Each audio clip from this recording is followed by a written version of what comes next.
hopefully you're fastening your seatbelts for the next 2 hours. Right. That's nonsense, Clint. I'm not buying it. I'm sorry. I don't care what you buy. That's nonsense. My feeling. You're not just buying a racetrack. You're buying a piece of American racing history right there. I mean, that's huge. The history behind the track, just mind-boggling. You hear a lot of rumors in the rumor mill. I'll just keep tuning in to you guys to hear the truth when we come down to it. So don't do that. I've already had one dose of tin hat syndrome today. I don't need a second one. Stuart Friesen said to Brett, he says, "Why don't you bring us to more places like this?" And Brett goes, "There isn't any other place like this." Race fans, it's time to throw it up on the cushion and get dirty.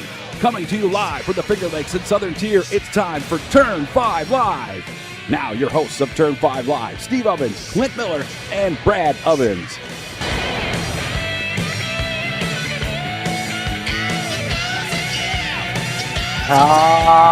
Welcome aboard, race fans.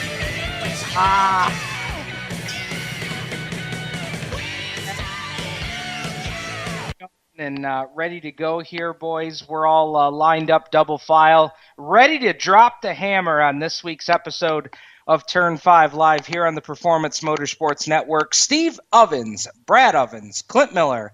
We got Tim working behind the glass for us tonight down in the PMN studios in Waynesboro, Pennsylvania.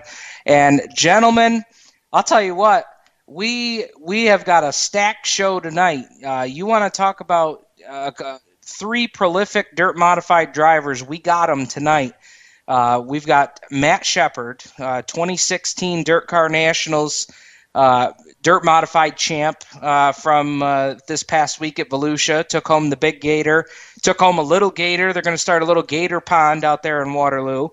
Matt Shepard's on the program tonight at 7:45. 8:15 tonight, we got he's got a few names.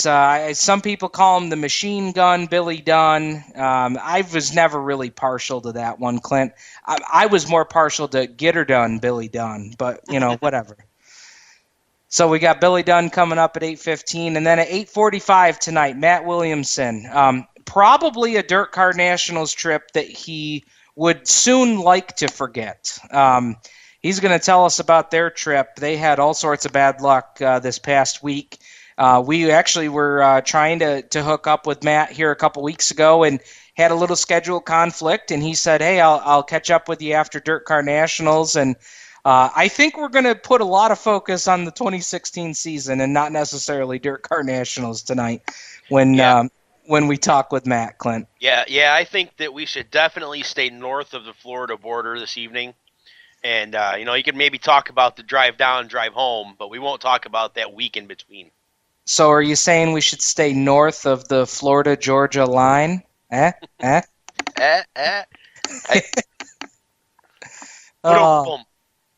you go. So, good show on tap tonight. Three dirt modified guys going to join us on the program tonight. Already got a guest lined up for next Tuesday night, and I am pumped about this one, guys. Tell us who it is, Steve. Tell us who it is. Next week's program, we're going to start it off with a bang next week. T-Mac, Tim McCready, will join us on the PMN airwaves next week. He will be our first interview of the night. He's going to join us, talk to us about Dirt Car Nationals, going to talk to us about starting up on the Lucas Oil Late Model Series, the switch to Longhorn chassis. We're certainly going to talk to him about Northeast Modified Racing. And I imagine by that time, guys, we're going to have some good news to talk to him about as well, which is the reason why we couldn't catch up with him tonight. Yesterday was the due date for their second baby. So I talked to Tim earlier today. He said, tonight is probably not going to be a great night because we got a baby on the way. And I said, you know what, Tim, you got bigger things to take care of than to talk to us three schmucks on PMN tonight. So, which actually was, you said, whatever, Tim, like we don't have anything better to do than not talk to you. So yeah, that's right. So Tim kindly accepted our request for next Tuesday night, so we'll have him on first interview next week. Also got another gentleman who is behind the Finger Lakes Speed World car show. over at the Finger Lakes Mall. He's going to join us on the program next week as well. So already working on a great show for next week. But I'll tell you what, guys, again, a stacked show this week. Excited about it. A whole lot of new things happening for Matt Shepard and his team. I mean, I imagine everybody that listens to our program knows the story behind the split between Shepard and the HBR team. A month and a half, 2 months ago, these guys didn't even have a race car in the shop. They had, and actually, Clint, I said before the show, all they had was a driving suit and a toolbox. And realistically, I saw he's got a brand new suit, so I don't even know that he had a brand new suit here a month and a half ago. All they had was a toolbox and a shop, and they put together a team to go down to Dirt Car Nationals. They picked up one win and the Big Gator for leading the points after the 4 nights of racing down there. Brad Ovens, I'm going to bring you in now. We're going to go over some top 5 results. Brad has got our results all lined up from Dirt Car Nationals. We're going to do a review all throughout the show here tonight, Brad. So take us away to night 1, February 12th from Dirt Car Nationals. Thanks, Steve. February 12th from the Dirt Car Nationals at the Volusia Speedway Park in Barberville, Florida. The World of Outlaws Craftsman Sprint Car Series A main 30 laps. Coming away with a win was Brad Sweet. Second place was Darren Pittman. Slammin' Sammy comes home third. Greg Hodnan comes home fourth, and Brian Clausen rounded out the top 5.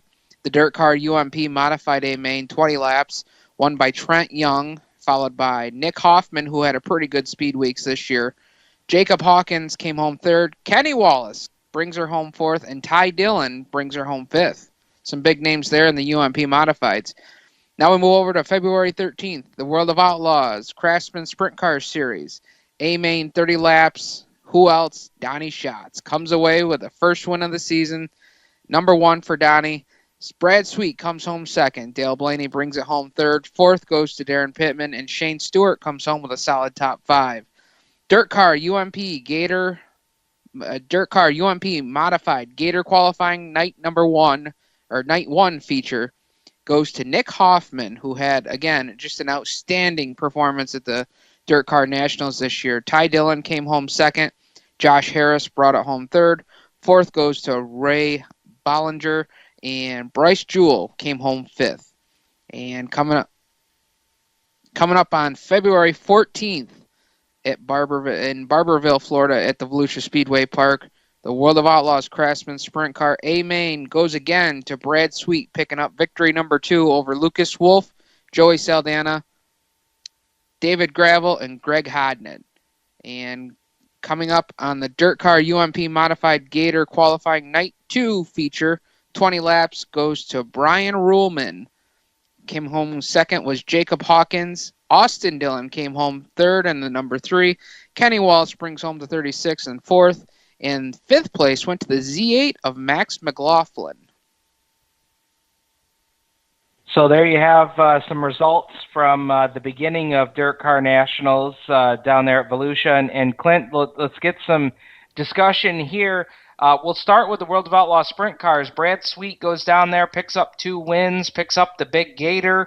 The big question, I think, right now, at least for me, and maybe I don't know how you feel, but I think what we need to see now from Brad Sweet is they had a great start to the season, but can they carry that momentum all the way through the 92, 93 race stretch? We've seen them be a top 5 points car, but can they take the next step and be a championship contender? Well, I think that they go to Texas Friday night. They race down in Texas, and I think that's going to be a big question is going to be answered that night. On a different track than he spent 3 nights on. We'll see how he runs out of the gate, and I think Donnie Schatz. I'm sure that they're doing their homework. Hey, why'd we get beat? Because those guys aren't used to that. And and he said himself that he was starting a new DNF streak, and so I think that Friday in Texas is gonna tell a lot, even for the 4th race of the year. Yeah, and I'm excited for these guys to get going. They've got a couple of tracks. I believe there's a track coming up that the series, like you said, Clint, have never been to. And any time these guys go back to a track that they have not been to in the recent past, that really levels the playing field.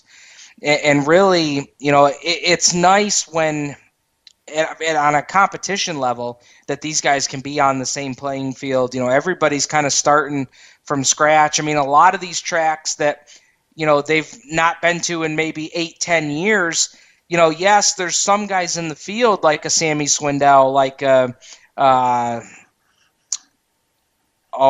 Donnie Schatz, somebody of that sort, Darren Pittman. They might have been to that track 8 or 10 years ago, but certainly the notes, Clint, I don't think the notes would be really the same. So it's tough to carry that over. Yeah, you're absolutely right. I mean, even if they put new clay on it or wherever they are has dried the track out or whatever, it's just, it's a totally different scenario from 10 years ago. So we've got Matt Shepard coming up in our next segment, 2016 Dirt Car Nationals Northeast Modified Champ, picked up the points title there, picked up the big gator, picked up a little gator for winning on night number 2. We're going to talk to him next here on PMN, the Performance Motorsports Network, the voice of motorsports. We're growing like crazy and need account reps who know their way around agencies, the internet, and social media. Got connections? Or do you know how to get to the decision makers? Are you fearless? We need you. Internet radio, or as we call it, wireless mobile radio, is rapidly becoming the place to be with almost limitless income potential. So contact us to get involved with the fastest growing professionally produced group of internet radio stations in the world. Your imagination is the only limit here. Call 717-749-0444. That's 717-749-0444. Or you can email us at scorpionradiogroup@gmail.com. You want to ask for Sue. Okay, so Sarah, I'm dropping you off at Emily's? Yep. And Josh, you're going to? Soccer, Dad. Soccer practice. Right. Oh, by the way, I just wanted to let you know when I pick you both up, I'll be wearing my short shorts. What? No! Yep, and my dorky dad hat, and I'm gonna do my dad dance for all your friends. They'll love it! Seriously? Why? Because I like my short shorts. Of course, I could be talked out of it if you guys would just buckle up your seatbelts without giving me a hard time.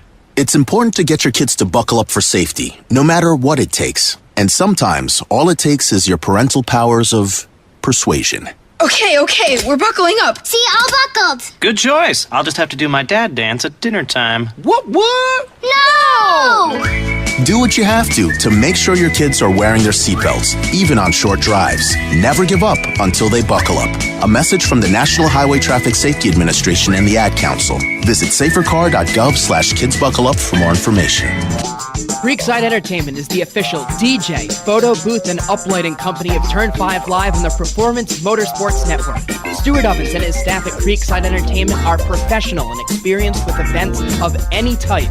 Creekside Entertainment specializes in wedding packages that are affordable and fun, and they are ready to serve you with the most up-to-date music and karaoke selection. If you can sing it in the shower, you can come out and sing it with Creekside Entertainment. And don't forget about the Creekside Entertainment photo booth and uplighting service that will transform your wedding or party into an event the family will be talking about for years.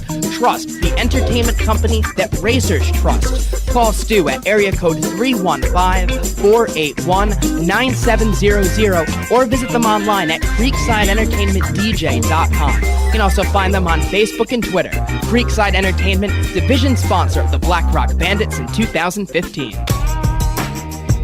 Hi, race fans. This is Kelly Hebing, and you're listening to Turn 5 Live on PMN.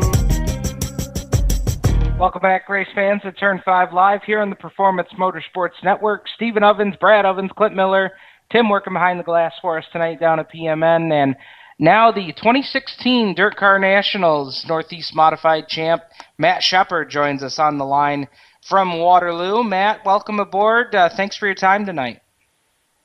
Thanks for having me.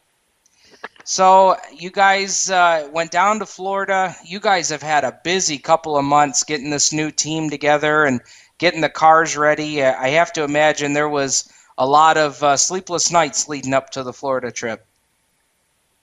Yeah, it's been pretty busy. A lot of time on the phone, a lot of time organizing, a lot of time, trying to put this deal together. But obviously, we got a pretty good piece put together, and I think our success in Florida shows that. Now, Matt, this is something that I've been, in preparing for our interview tonight. This was a question that keeps coming back to me is, you have had a lot of success in your career. You've won a lot of races, won a lot of big races and championships. So, confidence as a driver, you can go out and wheel the car, but to go out there with a brand new team and something that you guys have put together in a rush over the winter, under the circumstances that everybody is aware of, how gratifying was it to go down there and have the success you did? Oh, it's definitely gratifying. It's not that I doubted myself or doubted my new team or any of that, but I think it just kind of silences some of the second guessers. We're looking forward to a great 2016 season. I don't really see any reason that it shouldn't be as good or better than last year. Now you guys started on night number 1. You guys come out and get a pretty solid finish there, and then night number 2, you guys come back and it was interesting. I read an article today about how much work you guys put in on Thursday on the car, and it sounded like on the carburetor and some setup things too. Yeah, we were battling some new car gremlins, new carburetors that didn't run right, and some other things here and there, and nobody gave up Thursday. Everybody busted their tails all day, all night, right up going to the feature, and the hard work paid off because we were able to put the thing in victory lane, and that's what makes the hard work worthwhile. Definitely. And the other thing that we picked up on, in seeing all the coverage from down there is, the difference in the track between Wednesday and Thursday night. And talk to us about that. Yeah, I think that's one of the, Wednesday night was just kind of a learning night for us. We kind of had to see where we were and make the necessary adjustments we thought needed. And then going into Thursday, Friday, Saturday, I mean, we saw 3 different track conditions and 3 different nights, but we still had a pretty darn good race car all 3 nights. So that really makes us excited, and we're really happy about the way the car performed. And you guys, you picked up the win on Thursday, and then you just had some strong runs the rest of the week to close out the points and take home the big gator. Was there? I saw there was some top 5 runs there the rest of the week. I mean, you guys just had a nice, consistent week down there. Yeah, we did, and it's kind of unusual for Volusia. It's very rare that you see somebody finish in the top 5 all 4 nights. Even though we're at the same track each night, I think it's really a testament to how good we were down there. We weren't dominant by any means, but very, very strong and very consistent. Now, Matt, I had to, obviously, we couldn't make it down there, but we had you on Race Monitor, and tell us new team, obviously you're familiar with Bicknell and the setups and whatnot, but how strong you were at the end of every night, I think just goes to show you how much that, how much work that you guys put into the car, because I think other than the night that Hearn won, the last 10 laps of the race, I think you probably passed the most cars all weekend, to anybody else.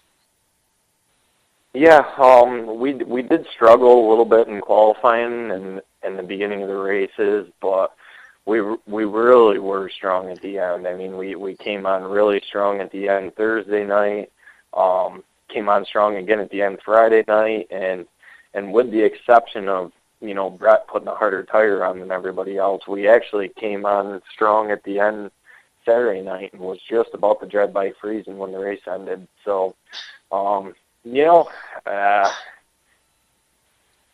we'd like to come on a little stronger, a little sooner, but hopefully that's a good thing, good sign to come for some of these longer distance, big money races once the season gets rolling. Matt, we had a fan send us in a question tonight. I had a couple of fans send us some questions. The first one that we'll address with you is, I imagine that this guy is a fan from the northern and maybe central Pennsylvania area. He wants to know if there were still plans for you to race with Norm Hansel in 2016. Yes, there is. As far as the exact schedule, I'm not 100% sure, but we're going to hit as many races as my schedule and his schedule allow. Very good, very good. And then as far as what you guys have, are you guys set on what your weekly racing is going to look like this year? We got a pretty good idea, but we're not 100% nailed down. Probably definitely Canandaigua and Utica Rome, as well as the Super Dirt Series. Friday nights is still up in the air. Gotcha.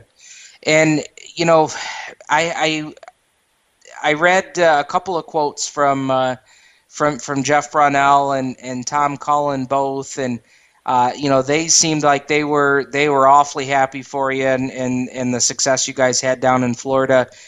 What's it like to have those guys on board with you? I know, at least for Jeff Brunell anyway, I mean there's a lot of history there with you guys, so to come back and have this success again has got to be kind of like reliving the old days.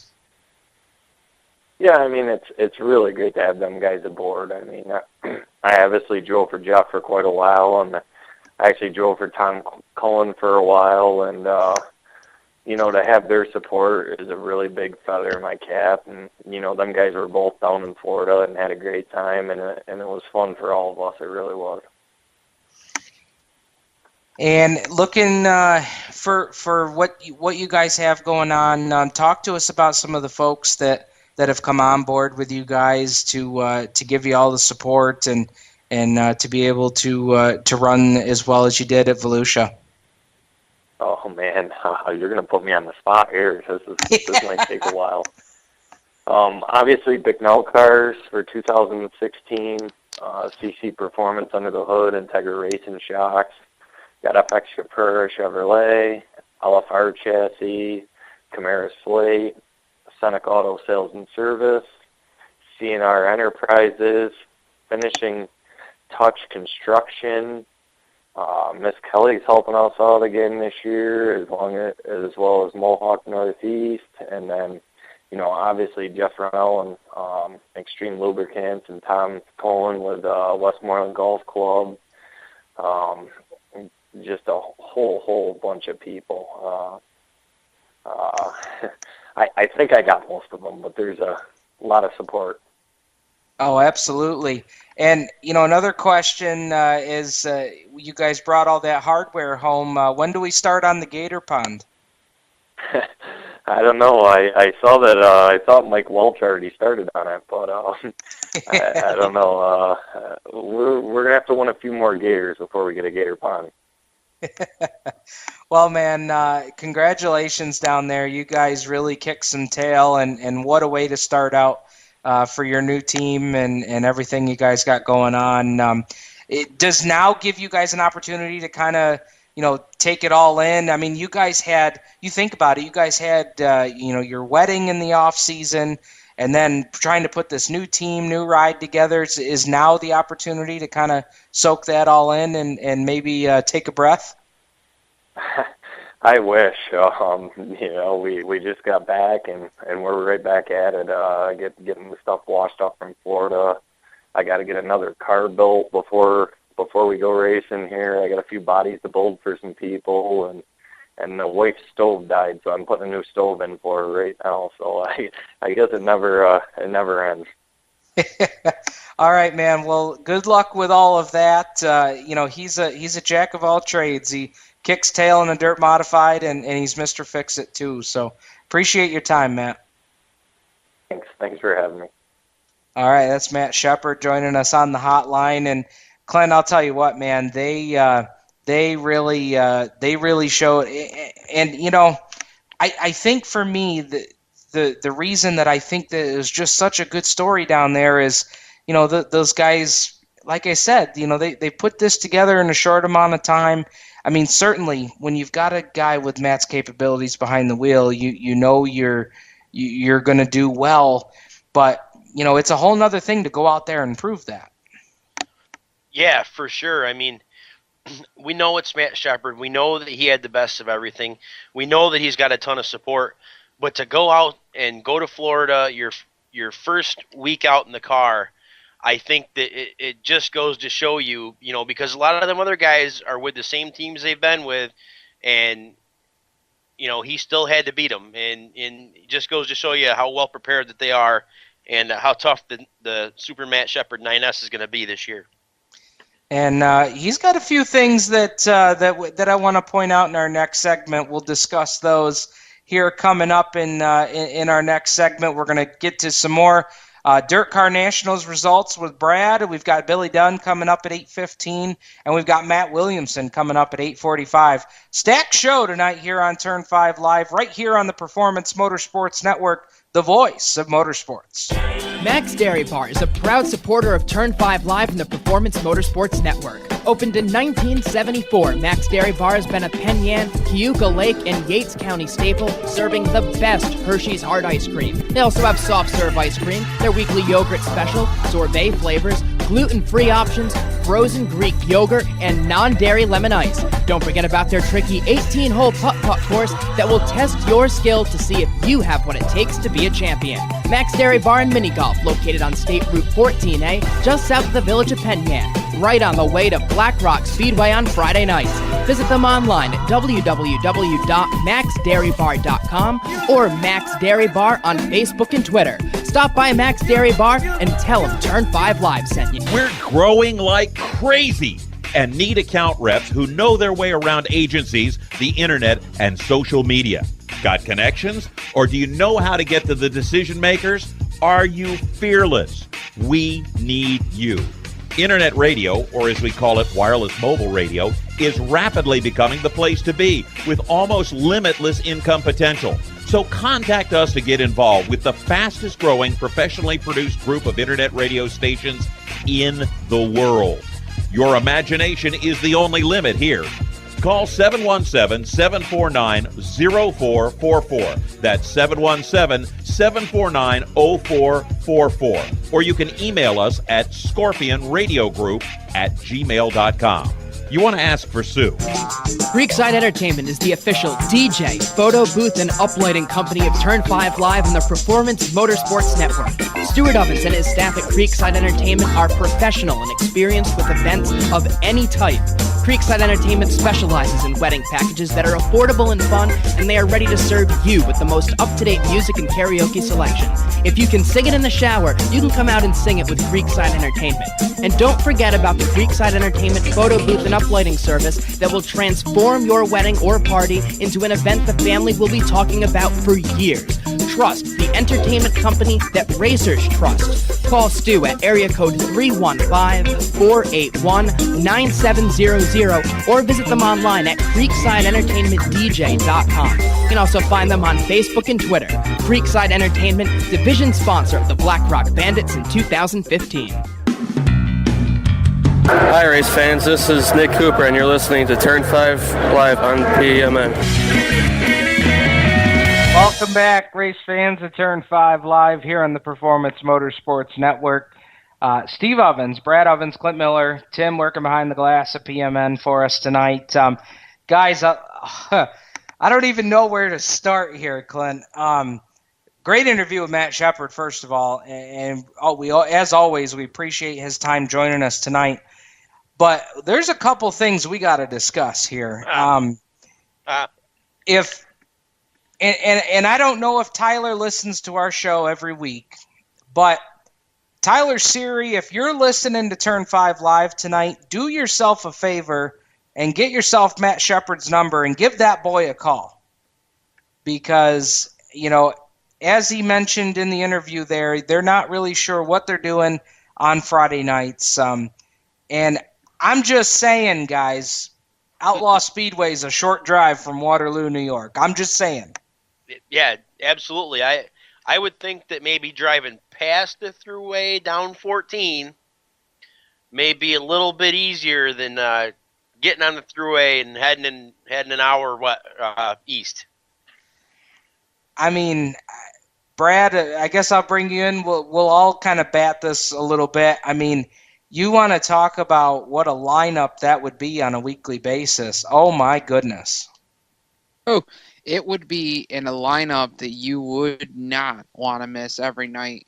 I mean, we saw the racing competition that there was last year and how close it was, and the fact that we could have, 5 different drivers any given night. It's just, with all the drivers that have already confirmed, no doubt. Let me just, and I want to thank Clint for shooting me over this list of names here. Let me read off some names that potentially we could see on a weekly basis.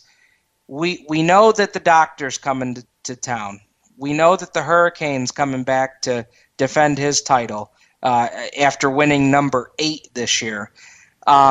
We're not sure yet about Alan Johnson, but I know that one thing that they were really hoping for with Outlaw Speedway was the Brett Deo rules, and that's what we've got now.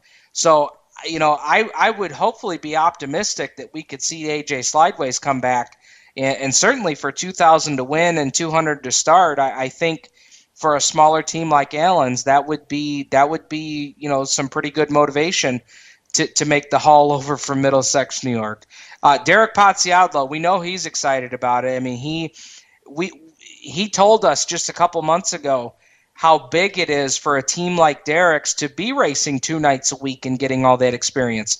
You got both the series, Tyler and Jordan. You've got drivers like Brady Foltz. You got drivers like Joe Ginn, Ron Cartwright Jr. Holy cow, what a field that would be. I mean, it's going to be an outstanding field regardless of what the 9S team decides they're going to do. But I'm going to tell you what, if I'm promoting that joint, let me tell you what, that's a first call I'm making Wednesday morning. What do we got to do to have you come join us on Friday nights? Because, oh my God, what a field that would be. Yeah, absolutely, no doubt, Steve. And just, I mean, say for instance that they do make the trek to Outlaw Speedway on Friday nights, the 9S Matt Shepard. All these guys that are, and you mentioned we'll call them the elite, Danny Johnson and Steve Payne, okay? And then you got the second tier of drivers that you named. Well, I'm telling you right now, if that guy comes to Outlaw Speedway, all those guys that may not be considered on the same level are going to work their tails off to get to that level and make those guys work that much harder for their victory. The possibilities are endless. And I think that's something that Derek Pozziadlo even talked to us about at the banquet show, Clint, was the fact that, if it's no different than the discussion, and I don't like to compare dirt to NASCAR because they're just totally different things. But right, but dirt's better. Dirt is a lot better. Pavement's for getting you there. Dirt's for racing. When you do that comparison with the NASCAR teams, and you've got Xfinity and you've got the Cup guys that come and race with the Xfinity guys, more times than not, those Xfinity drivers say, we like racing with these top tier guys because they make us better drivers, and when you beat them, that win is that much sweeter. And so I can't imagine that the argument's going to be much different with some of the guys that are going to be competing at Outlaw Speedway. And, this is all hypothetical. We don't know what's going to happen. They haven't made their decision. But I'll tell you what, just the thought that they don't have a plan nailed down yet, That's awfully exciting if you're a Friday night race fan. In our area, anyway. Yeah, how could it not be?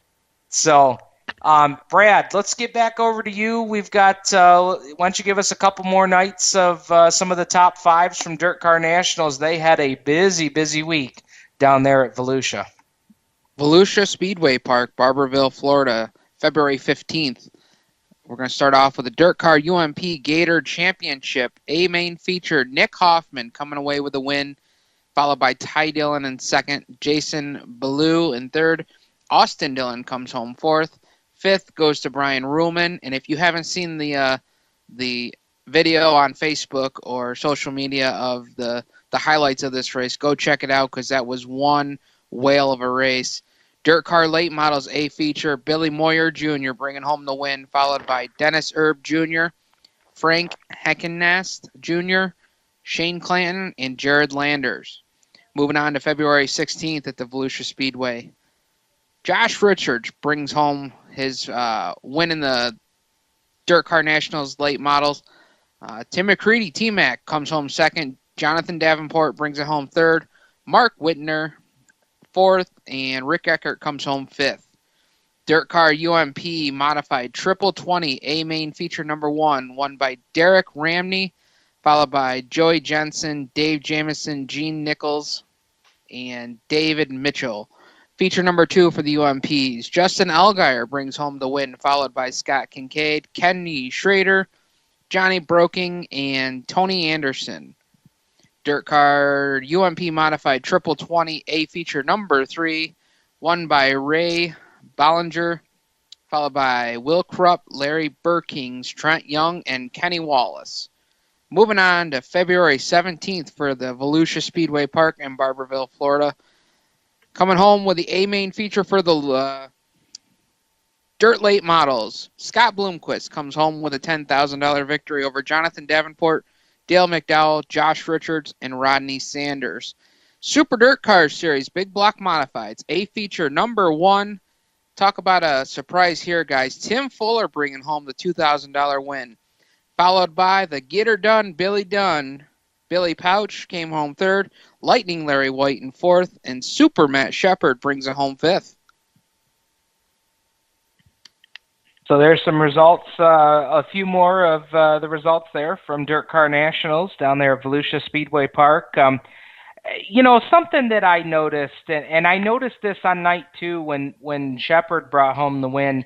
You saw the pictures from Victory Lane. You saw, all the different things that were happening down there.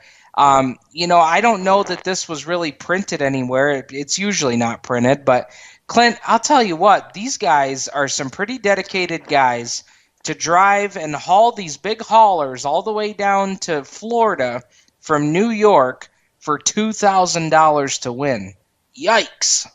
Well, what do racers do? We race, Yeah, that's true.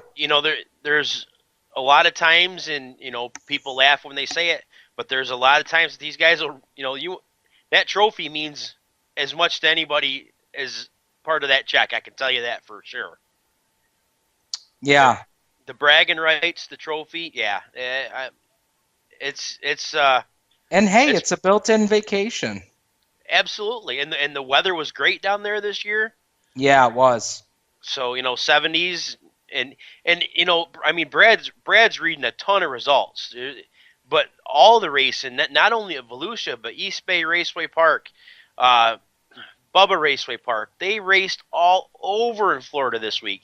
There was 15, 20 nights straight of some sort of racing with the ASCOS, the Lucas Oil late models, the UMP late models, you name it, and they were running them down there this week. And like Brad said, Nick Hoffman had a superb week in the UMP modifieds. I think Kenny Wallace had 5 or 6 top 5s out of 9 nights, but he was second to Nick Hoffman in points, I believe. By 40 points. It was, and I tell you, Nick Hoffman was just on the ball, on the point. If he was any sharper, there wouldn't have been a point. And Clint, the thing about we talked about all the results, all the racing that's happened.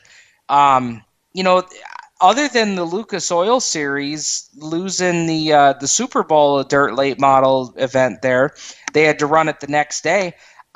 For Dirt Car Nationals, I don't know that I remember seeing any rainouts at all. No, because remember last year, I think it was Bubba Raceway got rained out the first 3 or 4 nights. Remember there was tarps all over the track, over the whole track. Remember that? Oh yeah. So yeah, I mean, and to be honest, the weather, there was weather in spots that wasn't all that great while they were down there racing. It was just in a different part of Florida. Yeah.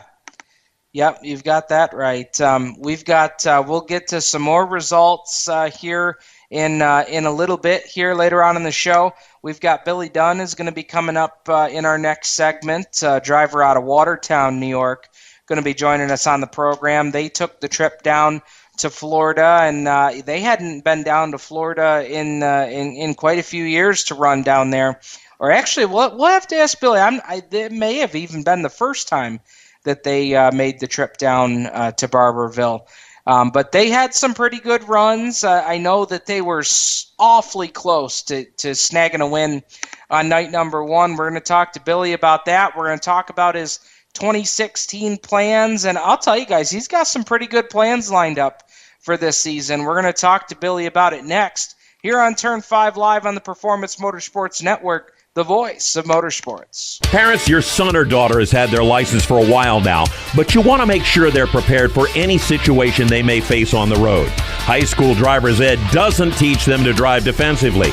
They need to be prepared for any highway emergency. For less than a month's insurance, and a whole lot less, BSR instructors at Summit Point Motorsports Park in nearby Summit Point, West Virginia, will teach your son or daughter how to respond instantly and positively to unexpected situations on the road. BSR's specialized accident avoidance training teaches swerve to avoid maneuvers at highway speed, ocular driving, which focuses driving attention on ways to avoid accidents, vehicle dynamics and feedback, skid control and skid recovery, threshold braking on straights and progressive braking on curves, and off-road recovery techniques. This is stuff driver's ed simply doesn't teach. So call BSR today, 304-725-8444. Give your kid the skill set needed to drive safely and responsibly on the highway. That's 304-725-8444. So when you get to the corner of Smith and Orchard, you're going to want to take a You left. are not going to then believe what you're this. going to do is turn Marcy onto Marcy and Brad Avenue just broke up, and go past and apparently the first 3 she's lights, happy and then about take it. the next left. I don't really Then think drive she's 5 more happy, blocks, but and you should be who am there. I to judge, right? Park anyway, on the right. That's I'll what see I you heard later last tonight. night. It's hard to concentrate on 2 things at once, like texting and driving. Stop the text, stop the wrecks. How will you stop texting and driving? Tell us at stoptextstoprex.org. Brought to you by the National Highway Traffic Safety Administration and the Ad Council. Creekside Entertainment is the official DJ, photo booth, and uplighting company of Turn 5 Live on the Performance Motorsports Network. Stuart Ovens and his staff at Creekside Entertainment are professional and experienced with events of any type. Creekside Entertainment specializes in wedding packages that are affordable and fun, and they are ready to serve you with the most up-to-date music and karaoke selection. If you can sing it in the shower, you can come out and sing it with Creekside Entertainment. And don't forget about the Creekside Entertainment photo booth and uplighting service that will transform your wedding or party into an event the family will be talking about for years. Trust, the entertainment company that racers trust. Call Stu at area code 315-481-9700 or visit them online at creeksideentertainmentdj.com. You can also find them on Facebook and Twitter. Creekside Entertainment, division sponsor of the Black Rock Bandits in 2015. Hi, race fans. This is the voice, Shane Andrews of the Big Block Modified Super Dirt Car Series, and you're listening to Turn 5 Live on PMN. Oh, Clint, it never gets old, man. It never gets old. He should bring us in from commercial break 8 or 9 times a night. You got that right, man. Shane Andrews always up on the chip when it comes to our re-entries there. Guy, we've got on the hotline with us now. Just got back from Dirt Car Nationals in Florida, Watertown, New York's Billy Dunn joins us on the line. a past winner of the Syracuse 200 at the Moody Mile. Rest in peace forever, the Moody Mile. That never gets old saying that, Billy. We appreciate the time tonight. Oh yeah, no problem. Thanks for having me on. So talk to us about your trip to Florida. I was reading today that you guys, was this your first trip down there? Yeah, it was our first trip, kind of long overdue. I wish we'd have actually gotten there sometime before now. I really enjoyed ourselves. Great racetrack, and we unloaded fast out of the box. Didn't quite have enough to get a gator, but we were really close, and can't wait to go back next year. How agonizing is it to get that close? I mean, you guys were that close on night number one. First race of the season. Do you spend a lot of time thinking about that? I mean, you guys had to go back at it the next night.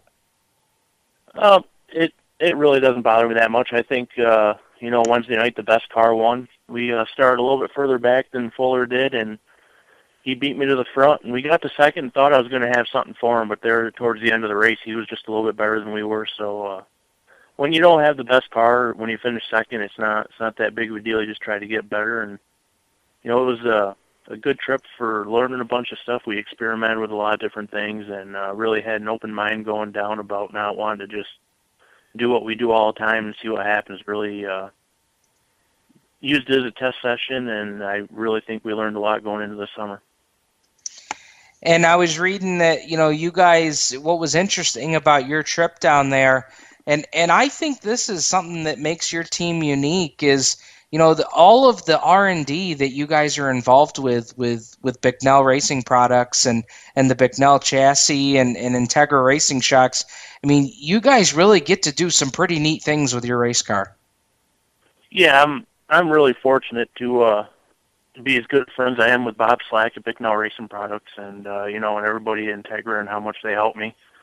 And just we put the data acquisition on for Tuesday, and just trying to look at things from a different perspective and maybe go about things a different way. And maybe 6 months from now we'll look back and say maybe everything we did was for naught, but at least we'll know in our minds that we're trying to make it better, not just doing the same thing every week.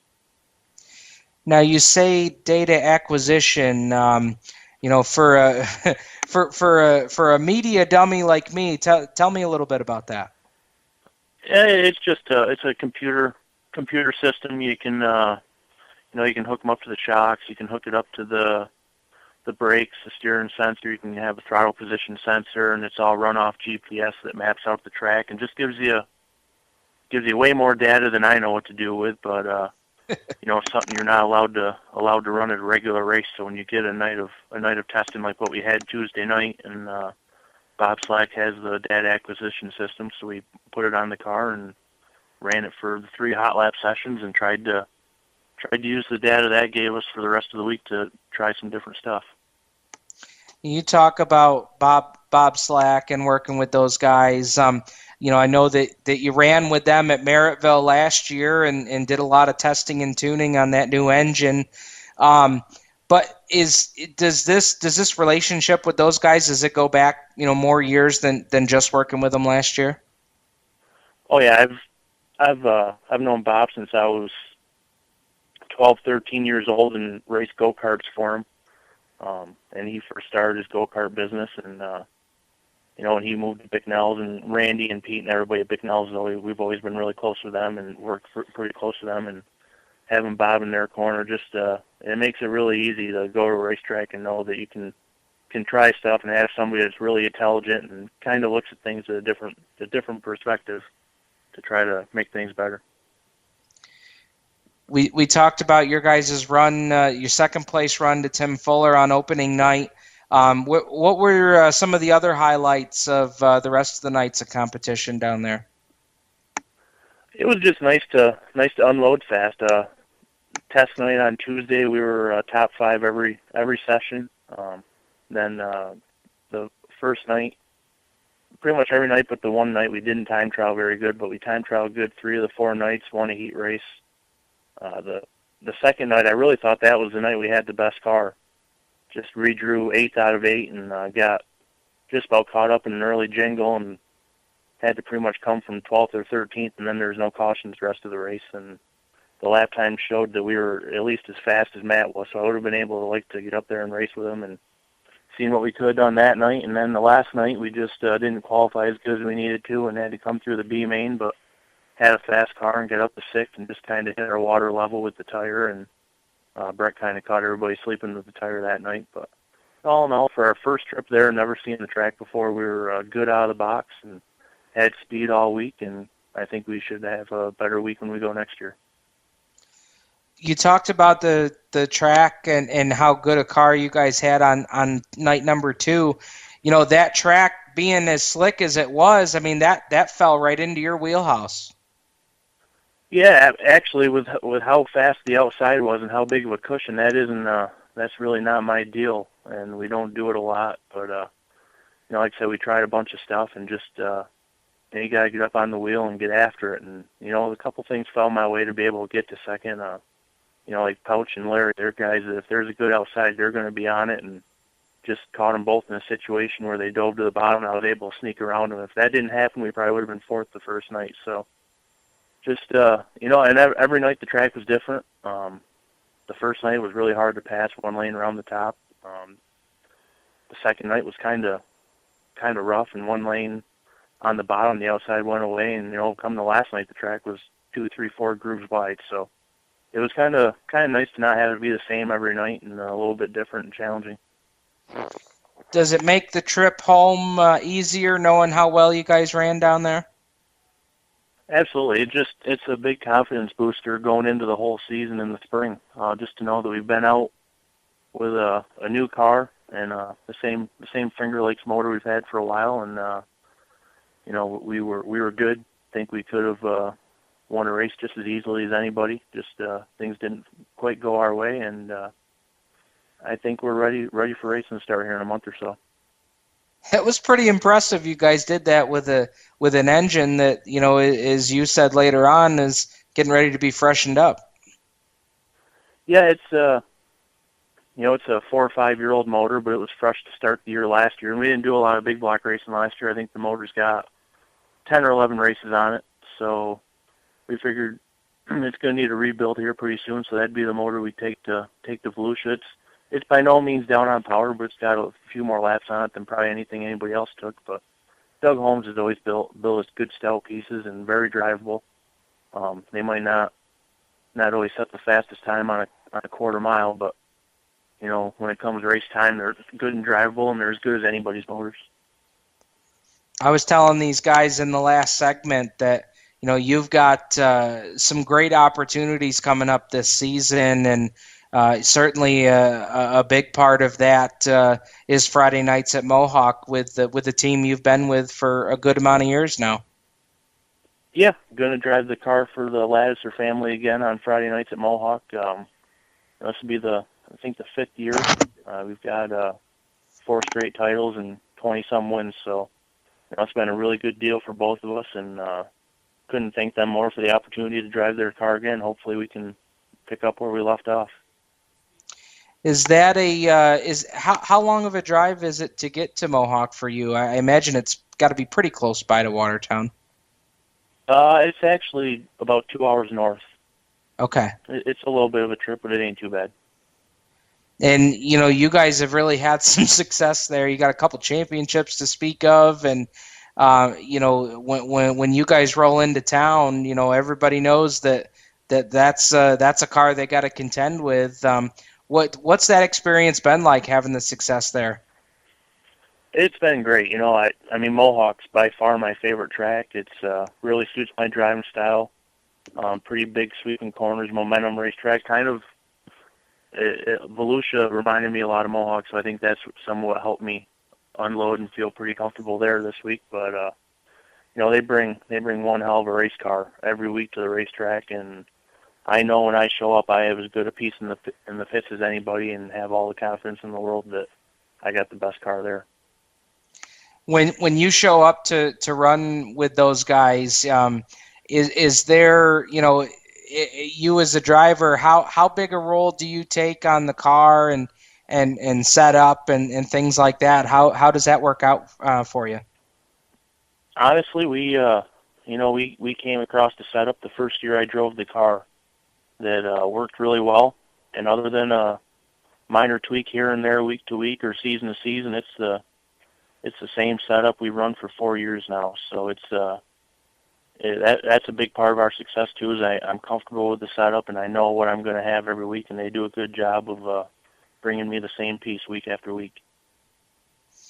That's interesting because is there really a lot of evolution with these cars and setups, or are over the course of 4 or 5 years is there really not a lot that has changed? I think there's always room for improvement, but there's also don't broke what ain't fixed. You can really outthink yourself, and when you have something that works and you're comfortable with and you're very confident in exactly what the car is going to do. Even nights that it might not be the fastest car on the racetrack, I know what it's going to do right from the drop of the green flag and can make the most of my 30 laps. And there's a lot to be said for that, and for the most part, with the big block stuff, we test and tune and try to make things better, but when we go racing weekly and there's points involved, we do what we know is best. Well, we've got we'll get some more time here with you, Billy, if we can hang on to you for our next segment, and we'll talk a little bit about your Saturday night schedule. Sounds good. All right, we'll have a lot more coming up here with Billy Dunn here on Turn 5 Live on the Performance Motorsports Network right after this break.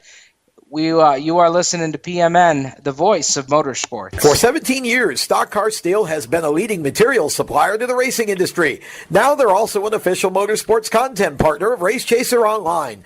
The biggest names in NASCAR trust Stock Car Steel for all their raw materials, such as carbon steel, chrome moly, DOM, aluminum, plastics, and much, much more. You can't build a race car without the basic materials, and Stock Car Steel is the place to get them. Don't forget to also visit Stock Car Steel's sister company, SRI Supplies, for racing and industry. SRI is your #1 source for all your shop supply needs. Nuts, bolts, rivets, tapes, adhesives, cutting tools, chemicals, body shop supplies, paint shop supplies, lubricants, and more. A well-stocked race shop is a winning race shop, and the road to winning begins with 3 letters, SRI. For more information, visit stockcarsteel.com and SRI-supplies.com. You can also find them on Facebook at Stock Car Steel and Aluminum, or call either company toll-free at 1-888-752-7272.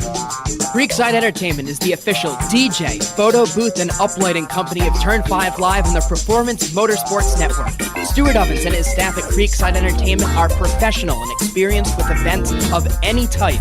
Creekside Entertainment specializes in wedding packages that are affordable and fun, and they are ready to serve you with the most up-to-date music and karaoke selection.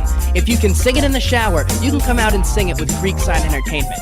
And don't forget about the Creekside Entertainment photo booth and uplighting service that will transform your wedding or party into an event the family will be talking about for years. Trust the entertainment company that racers trust. Call Stu at area code 315-481-9700 or visit them online at creeksideentertainmentdj.com. You can also find them on Facebook and Twitter. Creekside Entertainment, division sponsor of the Black Rock Bandits in 2015. We're growing like crazy and need account reps who know their way around agencies, the internet, and social media. Got connections? Or do you know how to get to the decision makers? Are you fearless? We need you. Internet radio, or as we call it, wireless mobile radio, is rapidly becoming the place to be with almost limitless income potential. So contact us to get involved with the fastest growing professionally produced group of internet radio stations in the world. Your imagination is the only limit here. Call 717-749-0444. That's 717-749-0444. Or you can email us at scorpionradiogroup@gmail.com. You want to ask for Sue. Hi, race fans. This is Mills Family Racing, and you're listening to Turn 5 Live on PMN. Welcome back, race fans, to Turn 5 Live here on the Performance Motorsports Network. Steve Ovens, Clint Miller, Brad Ovens, joining you on the program here. And we've got Billy Dunn on the hotline with us, talking dirt modifieds. And we're going to talk to Billy a little bit here in this segment. He's got some good plans coming up on Saturday nights as well.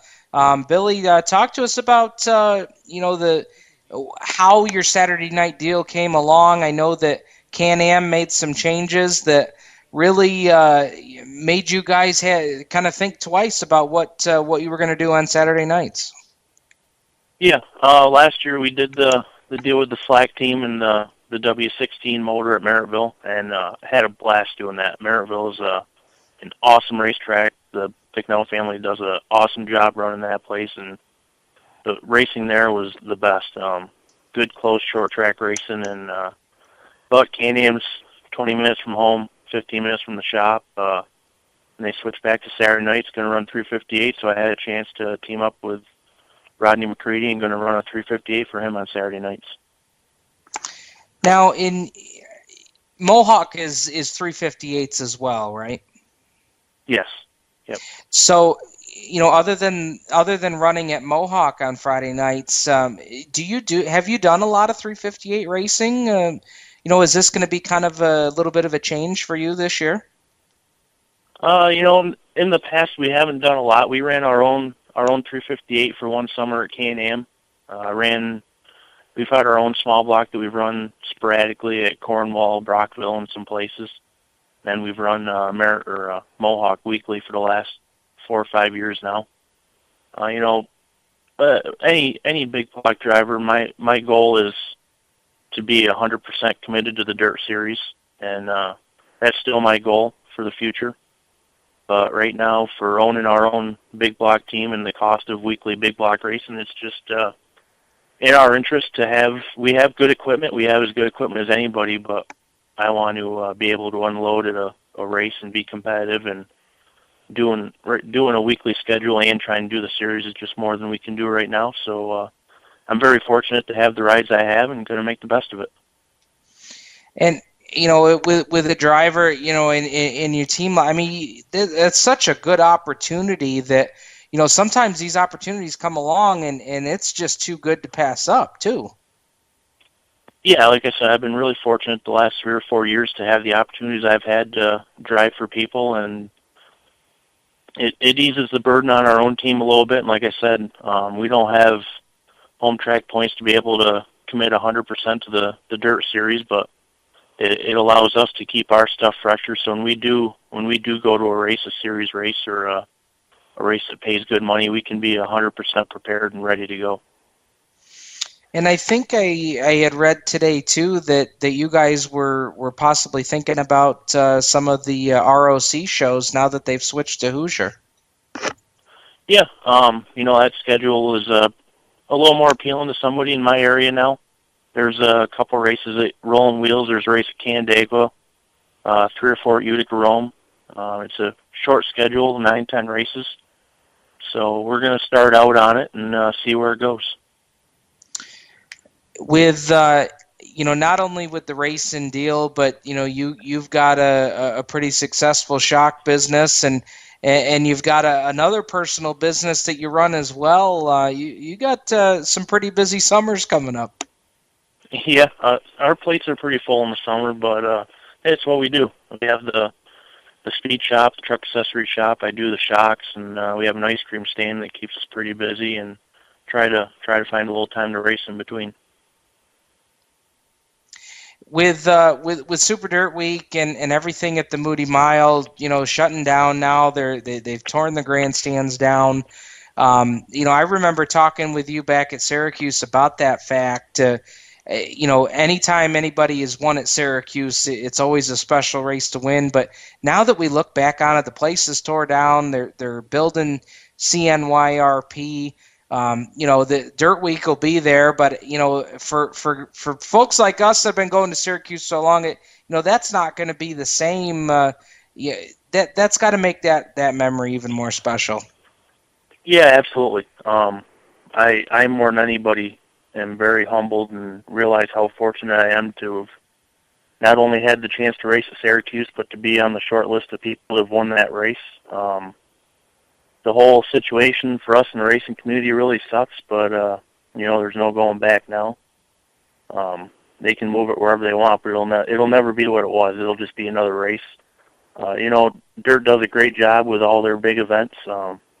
So this'll be a special race, but it'll never be what it was. Is that something that, in the inner circle of drivers, is that anything that some of the drivers have talked about, the new venue and how's that all going to work, or everybody kind of sitting back and wait and see what happens here?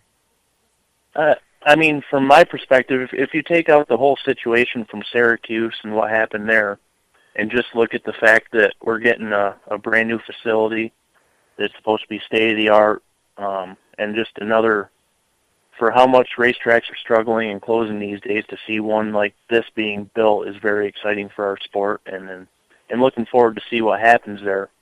It just the way it happened with Syracuse, kind of, some people puts a bad taste in their mouth. But if you don't think about the Syracuse situation and just look at what's being built in Central New York, it's pretty exciting.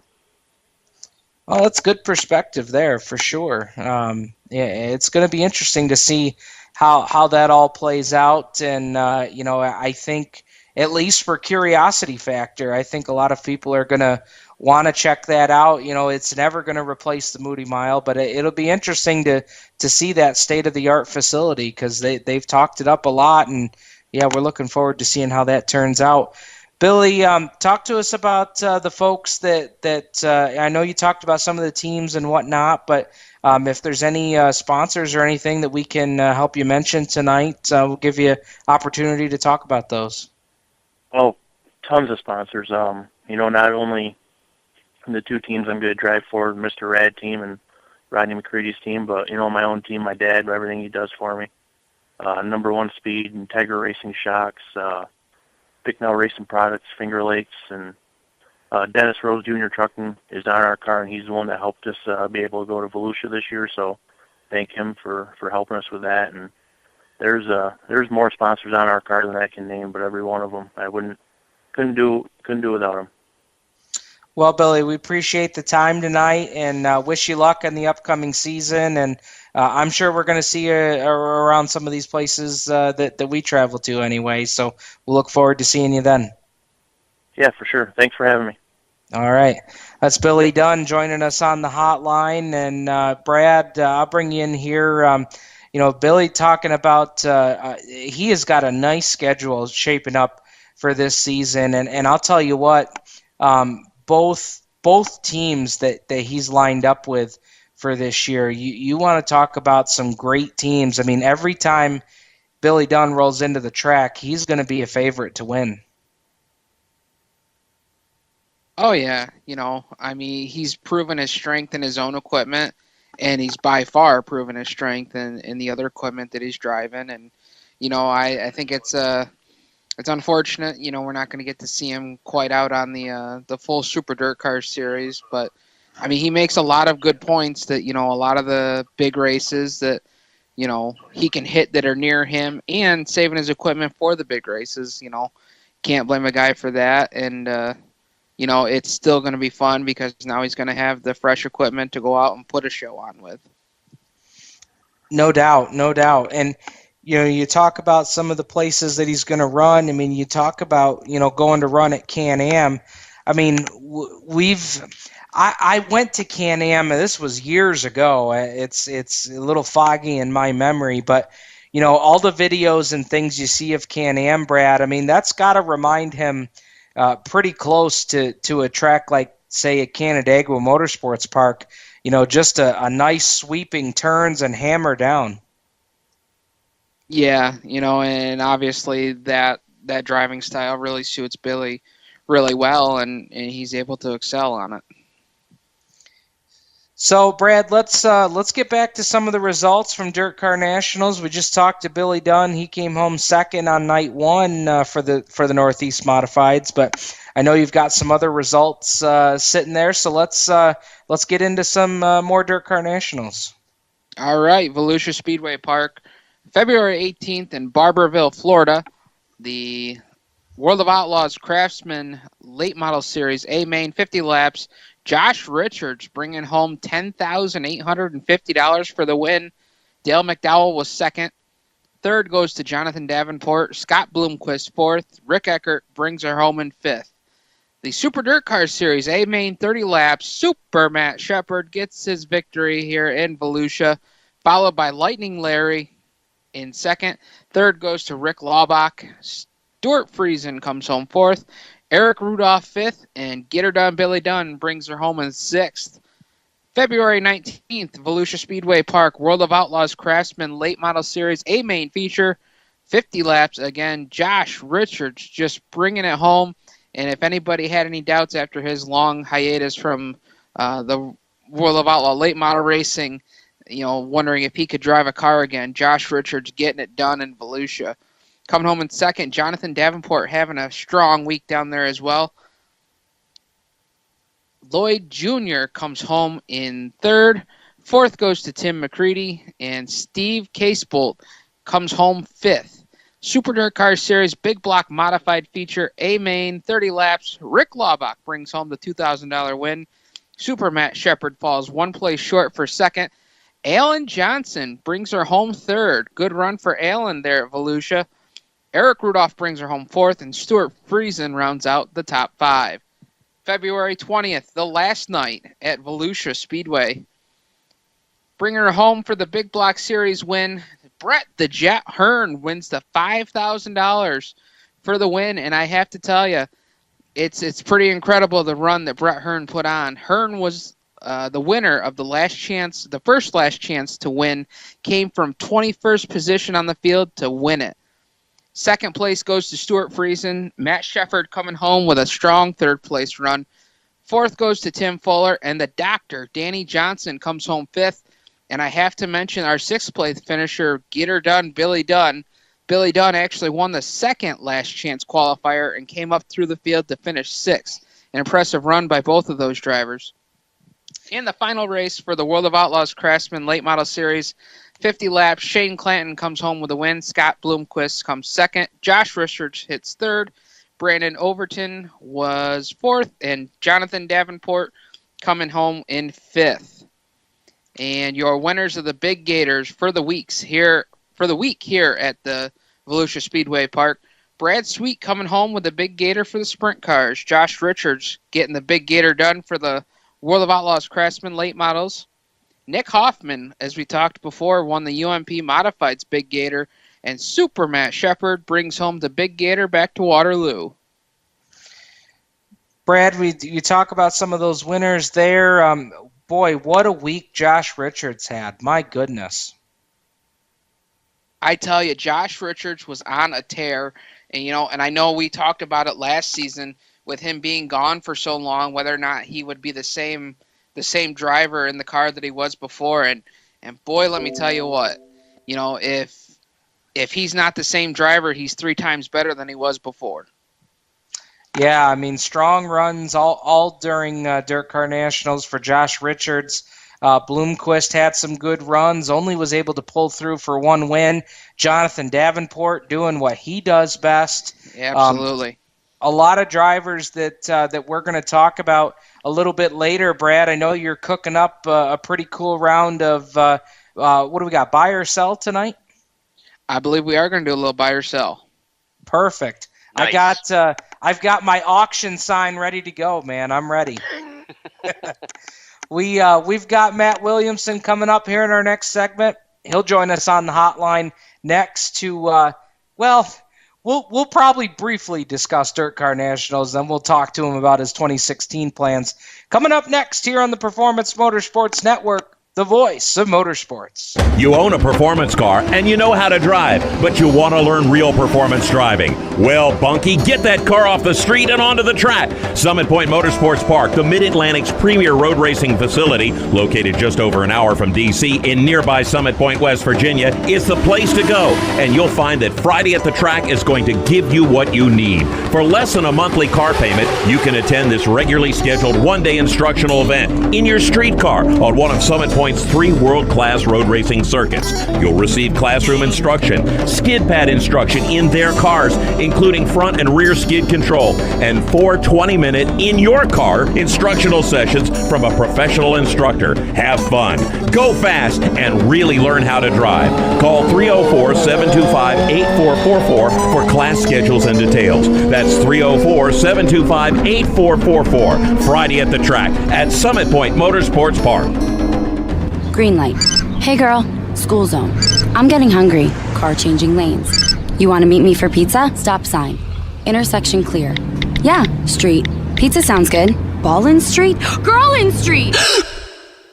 It's hard to concentrate on 2 things at once, like texting and driving. Stop the text, stop the wrecks. How will you stop texting and driving? Tell us at stoptextstopwrecks.org. Brought to you by the National Highway Traffic Safety Administration and the Ad Council.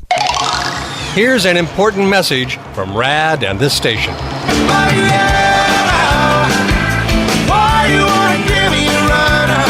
Hi, this is Bob Sheehan from Blues Traveler for RAD, Recording Artists Against Drunk Driving. I like to party just as much as the next guy, maybe even more. But the one thing I won't do after I've had a few is get in the car and drive. Don't blow it. Always choose a designated driver. Remember, music lives and so should you. Motorsports Sales Professionals. Performance Motorsports is looking to build a team of experienced media sales professionals to represent our programming to the industry's top companies, magazines, and racing series. If you have motorsports sales or marketing experience, know how to work with agencies, understand social media, and are incredibly creative when it comes to working with clients and promotions, then we want to hear from you. Top performers are richly rewarded. Your imagination is the only limit here. Call 717-749-0444. That's 717-749-0444, or email us at scorpionradiogroup@gmail.com. You want to ask for Sue. Hi, race fans. This is Brett Deo, and you're listening to Turn 5 Live on PMN. Brett Deo bringing us back from commercial break. And I'll tell you, Brett Deo has been a busy guy getting Georgetown Speedway all up and running. I believe in 2 weeks they've got their opening practice down there in Delaware. And actually, it's funny we mentioned Delaware because I think that Brett was recently on the radio station where Bob Steele from PMN works as well. So I was funny to read that. But we're going back to the hotline. We've got Matt Williamson on the line with us, driver of the Bicknell number 6. And Matt, I appreciate the time tonight. It's great to catch up with you. First time we've had you on the show, and I'll be honest, man, we'll skip right over Dirt Car Nationals, I promise. Yeah, I mean, thanks for having me. Yeah, like you said, I mean, it felt like I skipped right over it too. I mean, down there, we didn't have any luck at all. We just we unloaded with a bad race car, and the combination we went down there with obviously didn't work. And we just had like you said, we had a terrible speed week. We had a bad deal Friday night. Had a bad vibration off throttle. And turned out that both dowel pins were missing in the motor, so we didn't want a chance blowing a rear main bearing out of the motor. And we were on the sidelines for Saturday night, so it sucked. I mean, I'm certainly excited for April now because, it can't go any worse than February did. So, I mean, even on the way home from Speed Week, we had a truck that was overheating all the way up through the hills in West Virginia and Charlotte there, so our 18-hour ride home took us 24, so it's been a terrible couple of days, that's for sure. Talk about kicking a guy when he's down, my goodness. Yeah, I can't. Like I said, April can't go any worse than February did, so we're only looking up, that's for sure. Well, let's look back to last season. You picked up the championship at Lernerville. Talk to us about running the modifieds down at Lernerville, because I think for some of the folks here in Central New York, when you think of dirt modifieds, I'm sure a lot of folks probably don't think of Lernerville right offhand. Yeah, certainly racing a big block modified is the home turf is Central New York, but you get a lot of good cars down in Lernerville in Pennsylvania there. Between the King Senior and King Junior, Sportslander, I mean, Shingle Decker. There's some good cars there every Friday night, and there's 5 guys that can win any Friday night. We were very fortunate to get the championship down there, and we picked up 6 wins along the way just doing it there. So I love going down there. There's a lot of great people. They treat you like home, and I've met a lot of great people going down every week, so I enjoy it. And from the sounds of things, it sounds like your schedule will be the same there at Lernerville this year. Yeah, we're gonna race Lernerville every Friday. We're also gonna switch our Saturday and home over to Canandaigua. We're gonna do a lot more big block racing this year. I kind of got rid of all my small block stuff, so we're not gonna do any small block racing. We're just gonna focus on the big block, and we're gonna try and do 2 nights a week, and we're certainly gonna do the whole tour this year. So it should be an exciting year. As long as it gets turned around from our bad luck at Volusia, hopefully it don't take long to turn that around. And I'm sure a lot of people that are listening tonight, are pretty excited to hear that you're coming to Canandaigua. What past experience at Canandaigua have you had, and has it been good or has it been bad? I mean, we've only ran there, maybe a handful of times, a couple times in Sportsman, way back when, and, only, I think, 2 times in a big block. But this year we ran at the Super Dirt Series race. I think we ran 6th in that race. So we don't have bad luck there, and we don't have good luck there. So hopefully we can get it figured out when we go there weekly. There's a lot of good cars there every week, so it's going to be some tough competition, and hopefully we can pick up a few wins, between April and September, but, it's going to be tough to do, that's for sure. When you guys announced that you were coming to Canandaigua weekly, there was quite an uproar on social media, fans that are really looking forward to having you guys there. For a young guy in the modifieds, what's it mean to read and see some of the things that folks were saying, knowing that you were coming to race at their home track? It's certainly welcoming, that's for sure. Between the fans and the drivers, and I got a lot of friends on crews down there, and I'm excited. I'm really excited to go there every Saturday night. Like I said, the competition's tough, but the people are great. I hang out a lot with Justin Harris, Matt Shepard. Between them two, Gary Tompkins, Alan Johnson. I mean, there's a lot of tough competition, so it'll be interesting, and I think we'll learn a lot along the way. So it'll help my racing program, and we can only get better doing it. So I'm excited. Canandaigua, your typical Saturday night at Canandaigua is dry slick times 10. Is that something that you see at Lernerville as well, or is it going to be a little adjustment for you? We've raced enough at a list of different racetracks that we've seen pretty much every condition. Merrittville gets pretty slippery every week, so our Saturday and home's always been slippery. So it'll be an adjustment for a big block on a slippery racetrack. But typically Lernerville, it's pretty hammered down. It's pretty racy. They usually build a big cushion in 3 and 4, and 1 and 2 usually gets flicked off. So it gives you a mixture of things, but it's not as slippery as Canandaigua, that's for sure. So I tend to like the slippery racetracks. My motor program likes them a little bit more than the hammer down racetracks. It's a little bit easier on the motors and the cars, and you typically don't beat your stuff up when the track's slippery as you do when the track's hammer down. So that was part of the factor of choosing Canandaigua. I mean, it's pretty easy on equipment, and you don't burn through tires every week, and it'll be it's a little closer to home. I mean, it's only 2 hours from my house, so it's not too bad. But it'll be exciting, that's for sure. You guys, you mentioned Merrittville, and actually in the last segment, Billy Dunn mentioned Merrittville as well. I know there's some people that listen to our show that Merrittville is one of those places that some of them haven't been to, that have said, boy, if there's a Saturday night track that I need to cross off my list, Merrittville is one of them. What is it about Merrittville that, if you could tell somebody that hadn't been there before, what are some of the reasons you'd give them to make the trip out there? It's certainly, like I said in the past little bit, it's slippery and it gets racy. This year it was a little tougher to come from the back this year as it usually was. We've won races there from 18th before, and this year it was, I don't think anybody won from worse than 12th. So it's tough to win races there. There's a lot of good cars. I think the first 10 weeks there was 10 different winners, but that's good for the fans and they get to see different winners. But it just it makes it hard for the guy that's trying to come and win from the back.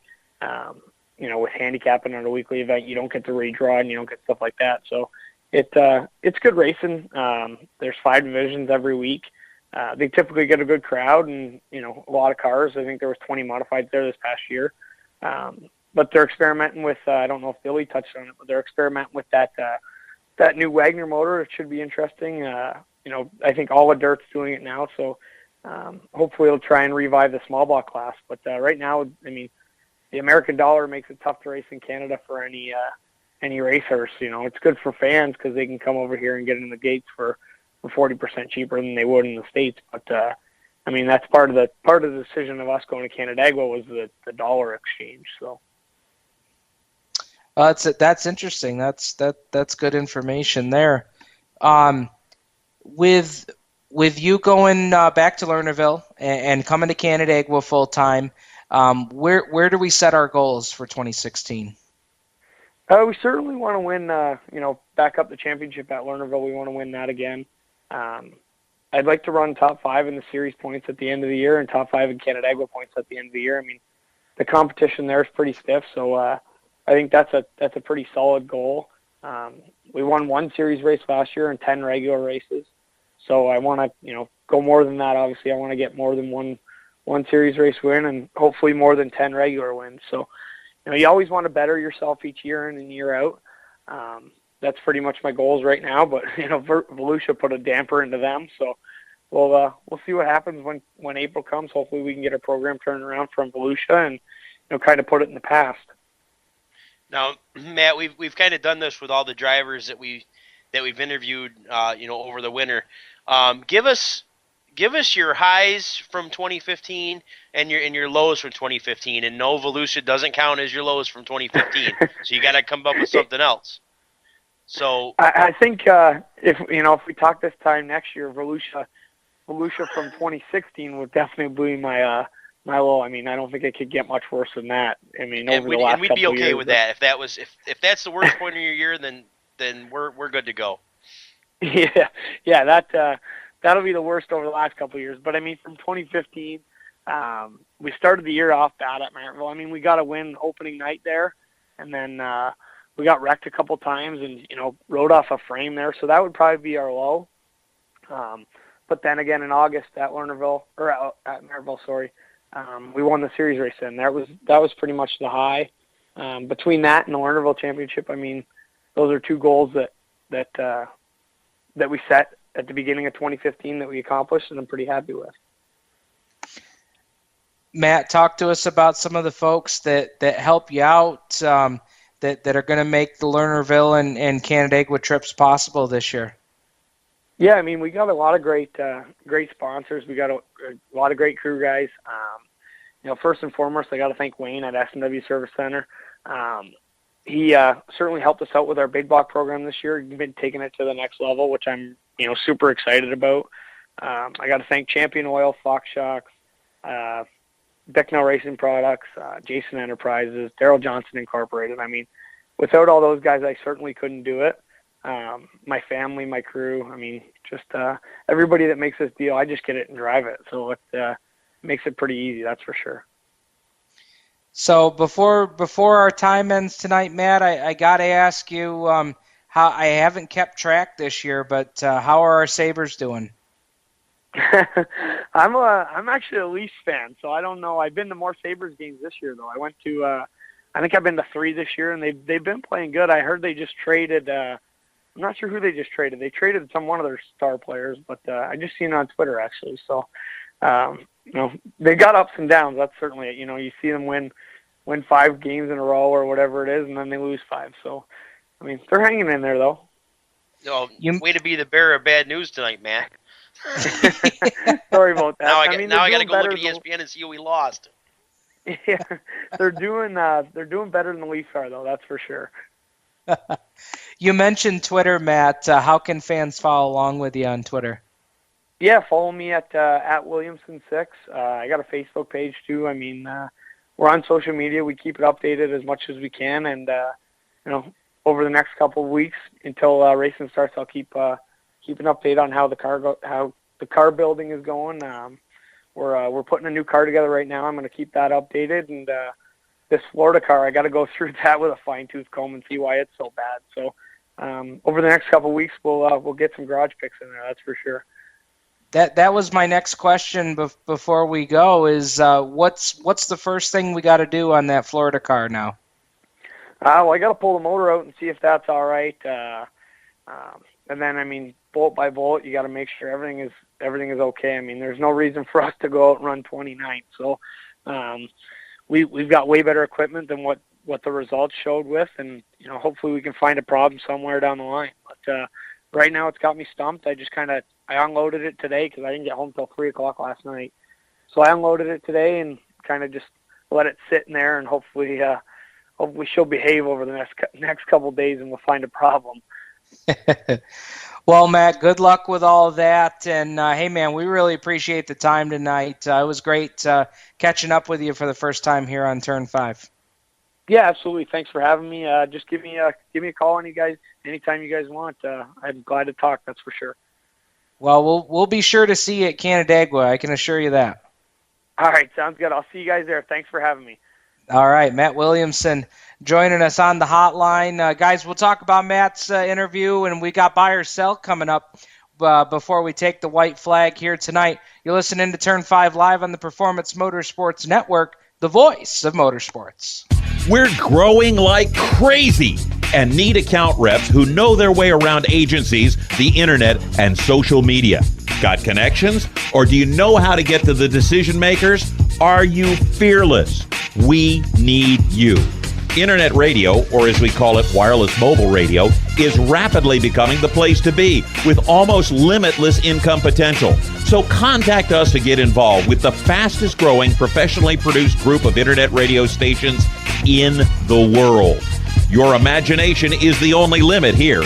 Call 717-749-0444. That's 717-749-0444. Or you can email us at scorpionradiogroup@gmail.com.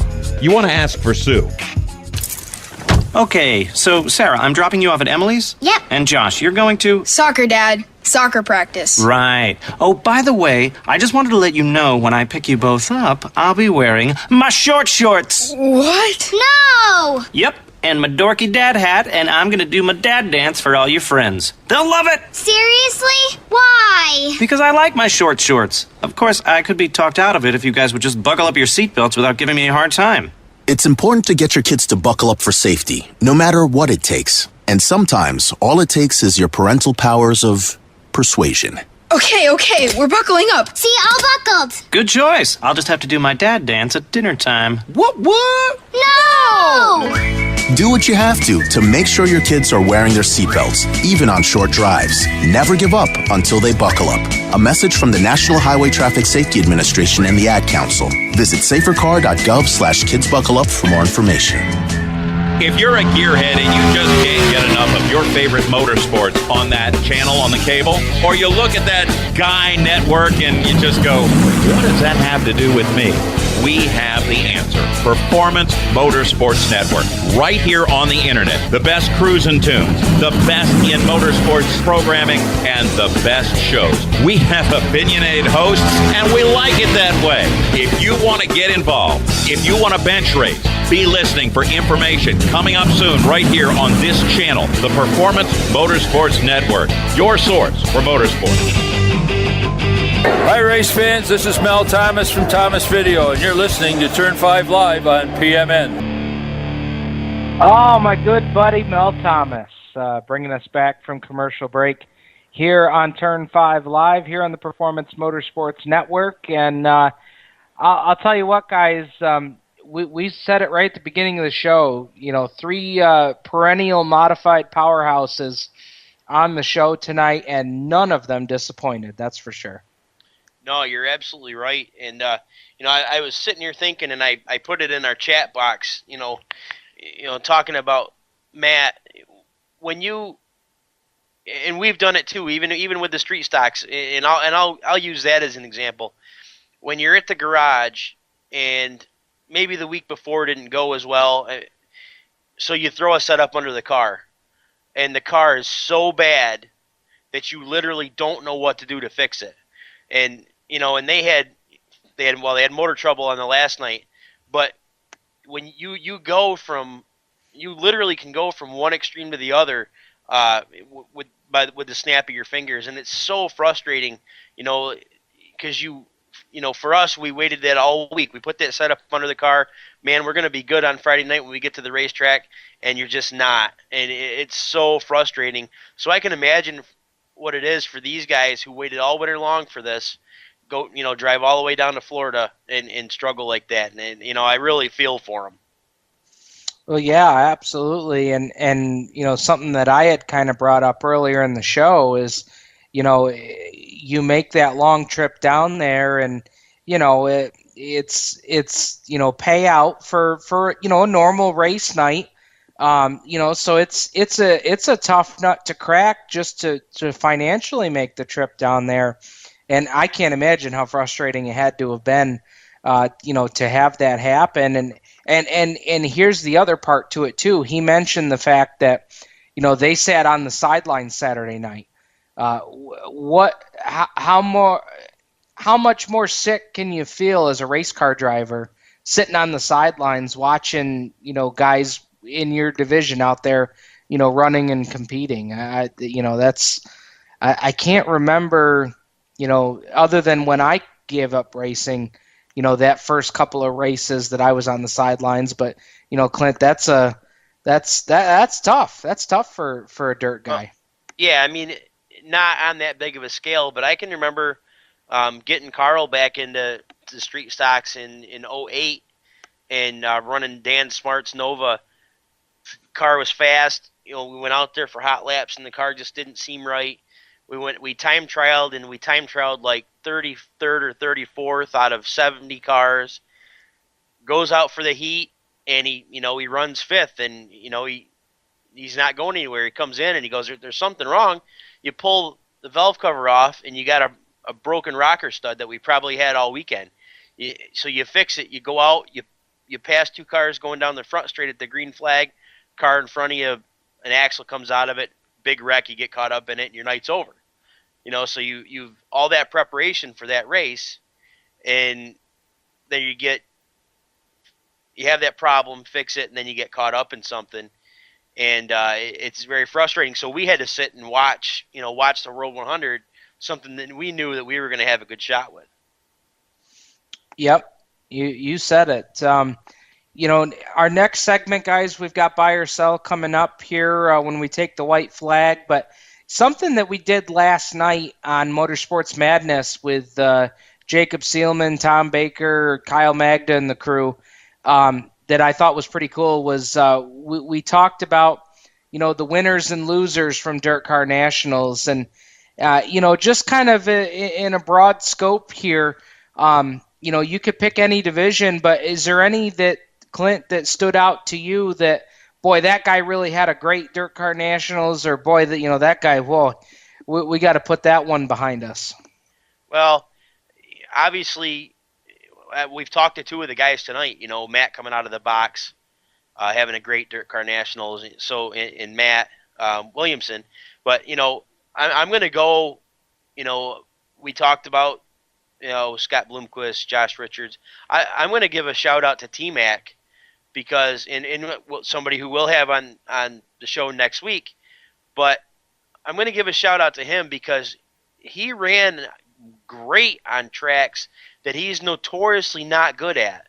And I'm sure next week he'll reiterate that with us. He's never really been good at East Bay, and he contended and ran good the top 5 most of the nights. He had some mechanical failures that took him out of good finishes, flat tires and then something else. And he ran good with the UMP, and when he moonlighted over at the World of Outlaws, he really ran good. Didn't get all the finishes he needed, but for the first week and a half with a new car that he's putting his first laps on, I would say that it was a pretty successful speed weeks all around for T-Mac.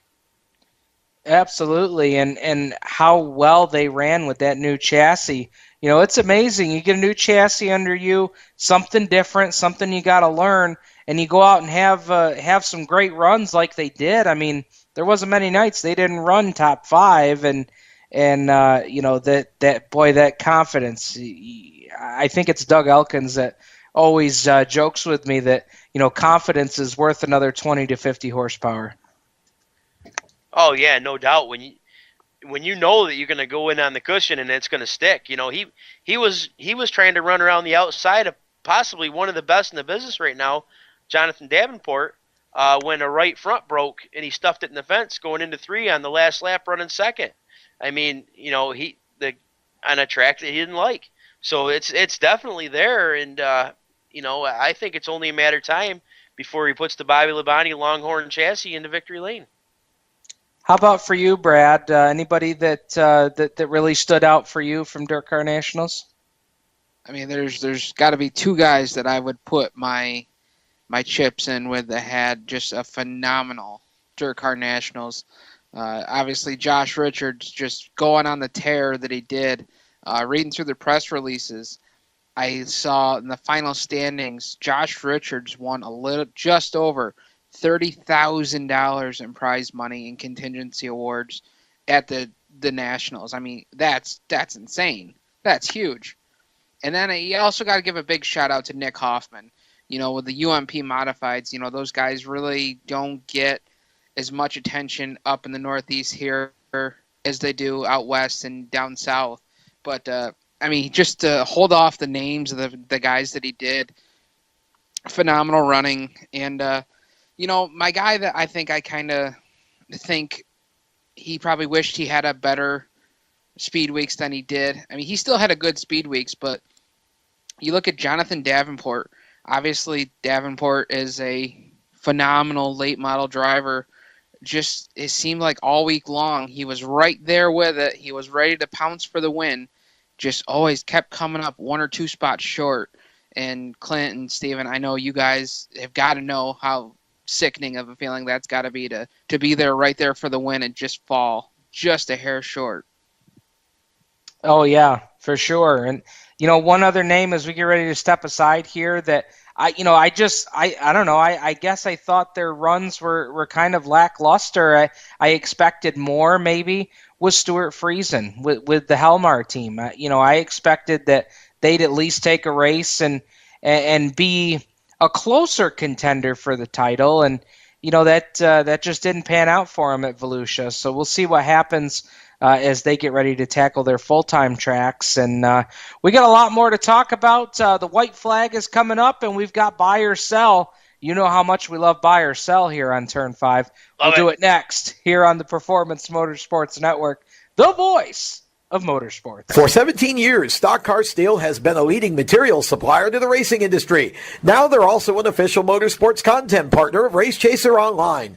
The biggest names in NASCAR trust Stock Car Steel for all their raw materials, such as carbon steel, chrome moly, DOM, aluminum, plastics, and much, much more. You can't build a race car without the basic materials, and Stock Car Steel is the place to get them. Don't forget to also visit Stock Car Steel's sister company, SRI Supplies, for racing and industry. SRI is your #1 source for all your shop supply needs. Nuts, bolts, rivets, tapes, adhesives, cutting tools, chemicals, body shop supplies, paint shop supplies, lubricants, and more. A well-stocked race shop is a winning race shop, and the road to winning begins with 3 letters, SRI. For more information, visit stockcarsteel.com and SRI-supplies.com. You can also find them on Facebook at Stock Car Steel and Aluminum, or call either company toll-free free at 1-888-752-7272.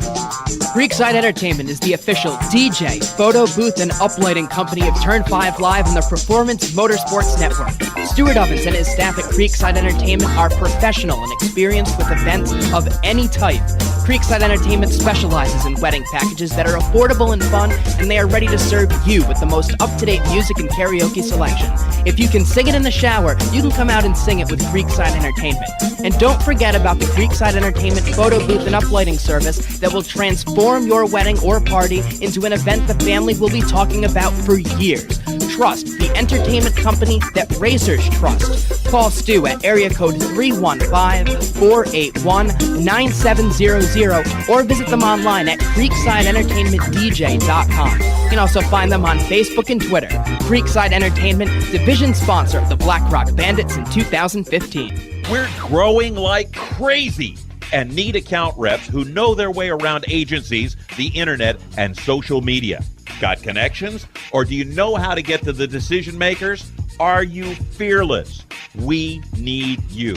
Internet radio, or as we call it, wireless mobile radio, is rapidly becoming the place to be with almost limitless income potential.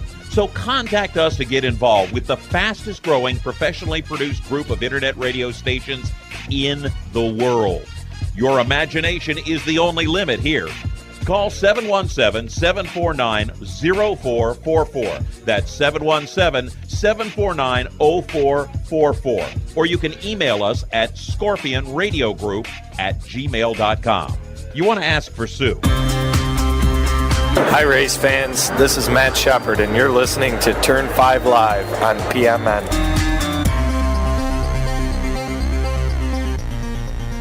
You got that right. Dirt Car Nationals champion Matt Shepard bringing us back from commercial break here on Turn 5 Live on PMN. Taking the white flag up on the chip off of 4. One more trip around the 3rd mile bull ring. And we're going to turn it over to Brad Ovens, who's going to be leading buy or sell tonight. Brad, take it away. Dum, dum, dum. Buy or sell. I'm working on my audio guy for my sound effects. Come on, you're a pretty smart guy. All right, buy or sell. I've got 5 of them for you tonight, so we'll have to keep it short, quick, and precise. AKA, do what we always do.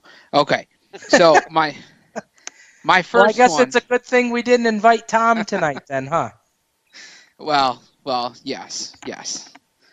Okay, before we cause any more trouble. We love you, buddy. We love you. Okay, first one I've got here. Josh Richards continues his winning ways and collects 20 wins in 2016. Steven? Go ahead, Clint. I'm buying it. Unfortunately, the World of Outlaw Late Model Series, the Craftsman World of Outlaw Late Model Series, has, I won't say lost its luster, but it's lost a lot of top-notch drivers. T-Mac, Darrell Lanigan, I think Steve Francis has gone over. He's been running Lucas Oil, I think. So I'm going to say that it's definitely it's going to be 20 plus, probably right around 25, I would say. Did you mention a win total so far, Brad? Do we have a count on that for 2016? As far as he goes yet, I don't have a total win count for Josh as of yet. I'm going to say 4 to 5. Yeah, I mean, he won a bunch down there, that's for sure. So, I mean, and the reason I asked that is because, obviously he's off to a great start. So if they can continue doing that, I don't see any reason why he can't get to 20 wins. But I'll leave this by saying this, though, too. If I was those guys and it came down to winning races versus being there at the end for the championship, I'd really like to see Josh get back up on that podium at Charlotte and lock down another championship. They were so close last year, and I really want to see them get there. So if I got to pick one or the other, I'd be rooting for him for the championship. Number 2. All right, Super Dirt Car Series. Matt Shepard wins at least one weekly track championship and top 3 in Super Dirt Car Series for 2016? All right. Oh boy, one championship. Now you're talking about the dirt weekly home tracks, right? It doesn't have to, just one weekly Okay. track championship. Doesn't have to be a home track, just one championship in general, wherever he ends up. Okay, well, I'm going to sell this because I think he's going to win multiple weekly track championships. He's going to have a car to beat at Canandaigua, and there's no reason why he couldn't go back and repeat at Utica Rome and Tom Cullen's ride. And now Friday nights, I'm not even going to go there because the thought of his Friday night plans being up in the air excites me too much. And then top 3 for Super Dirt Car Series points, I think so. I don't see any reason why he can't be. The way they came out of the box, Clint, what more do they need to show? Right. I'm gonna buy both of these. He's gonna win at least one championship on a weekly night. I think he's probably gonna three-peat at Canandaigua. Would it be three-peat or 4? That's a very good question. Yeah, that is a good question. We might have to hit up the New York Voice 13, I believe it is. Oh, that guy. That guy. I bet he'd probably know. And he's definitely, like Steven just said, we saw him run at Volusia. I think that beyond the shadow of a doubt, he will be in the top 3 in the Super Dirt Car Series, and most likely contending for the championship. All right. Question number 3. We're going to turn it over to the World of Outlaws Craftsman Sprint Car Series. Donnie Schatz wins less than 15 wins in 2016. I am going to say no. I'm going to say he's going to win more than 15. He's probably going to be, I believe he's going to be in the 20 to 25 ballpark. They're going to get their stuff together. And even though the competition seems to have stepped it up a little bit, he's still Donnie Schatz, and he's given me no reason to think that he's going to be slowing down any. They had their first part failure in 3 seasons at Volusia, and I think that just ticked him off. Selling it, and I'm going to pull a Clint Miller circa 2015. Clint says he's going to have 20 to 25 wins. Well, guess what, brother? This cat says he's going to get 30 wins. Boom, confetti. There you go. I mean, everybody laughed at me when I said 35, and he got what, 34? Yep. So yeah, they're 30 Donnie Schatz. Is that Donnie right? Schatz. Donnie Okay. Schatz. Drop mic. All righty. Now, we're going to turn our attention to some local racing. And we're going to throw it over to the new Outlaw Speedway. And my 4th one is Outlaw Speedway has 7 or more feature winners for the 2016 Modified Division. Oh, Lord. We talked about all the different names that are going to be racing there. This one is a tough one to answer because I do think there's that one driver that we talked to tonight that it's a wild card. Yeah, that is a wild card because, boy, if they're running there on a Friday night, they're gonna get. Boy, if they're running there, you got to think they're gonna be closing in on a handful. I feel like Danny's gonna get his. Steve Payne will get his. But I'll tell you, there's a lot of guys that, Steve Payne only had 3 wins there last year. Tyler Seary had 3 or 4. So I'll buy it, Brad. I'll buy it. I'll go 7 or more. Clint. I'm gonna. Okay. See how do I word this here? On the basis that the 9S is at BlackRock every week, I'm gonna base my answer on that. Whoa, quarter in the bucket. Oh, all right. Based on Matt Shepard running Outlaw Speedway, I'm going to say that I'm going to sell it, and I'm going to say there's 5 different winners at Black Rock. I owe 50 cents. Oh, again. I am sorry about that. Okay, so Clint's going with 5 different winners at the Outlaw Speedway. Okay. Hold on, Brad. Before we go on with buy or sell, we've got to give Tim a chance to climb down from out of the ceiling. We said quarter in the bucket, and our poor producer's like, guys, don't be swearing on the air. All right, Brad, go ahead. All right, and my last one for you. This is kind of my... Well, okay, it's not my favorite one anymore, but it was at one point. Number 5, will we have any repeat championship winners at Outlaw Speedway in 2016? Oh, good one. Good one. Well, I'm going to go right down the list, Clint. Why don't you and I tackle this together? We'll go right down the list. All right. We know that the Bandit champion won't be the same because Doherty's moved up this year. And actually, I don't know if they're planning on running Friday nights with Jeffrey or not. I think that they might. I don't know that for a fact. But so we know the Bandit champion won't be the same.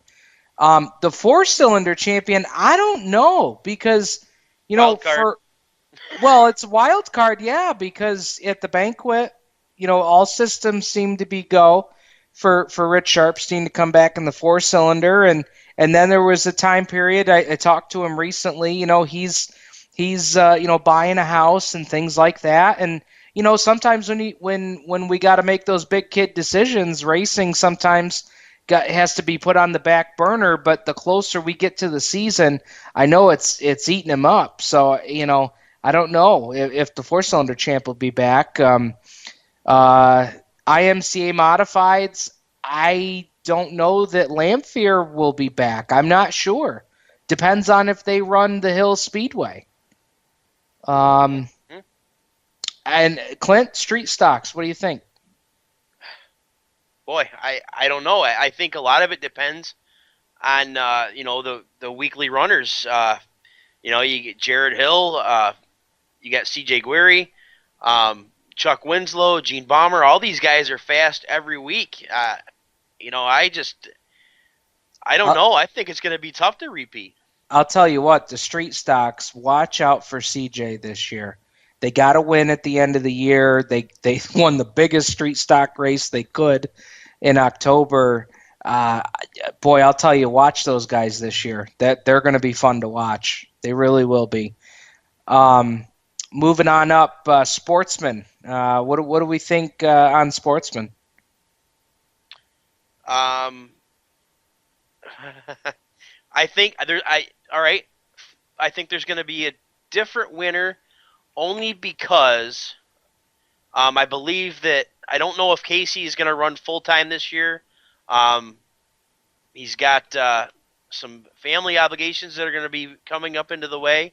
He's got double trouble on the way. He's got double trouble on the way. I don't know if he's. I thought that he was going to run Grip full time and not run weekly at Outlaw, so that's a wild card too. So I'm going to say that's going to be different. And Payne in the modifieds. I don't think he repeats. It'll be close, but I don't think he repeats. So I think there are no repeat winners at Outlaw Speedway this year. So there you go, Brad. No repeat winners. How's that for you? I like it. Hey, this was good, guys. Great show tonight. Matt Shepard, Billy Dunn. We also had Matt Williamson. Want to thank all 3 of those drivers. Don't forget, tune in next week, Tuesday night, 7:30. Tim McCready will be on Turn 5 Live. We're jacked up about it. T-Mac will be with us next Tuesday here on Turn 5 Live on the Performance Motorsports Network, the voice of motorsports.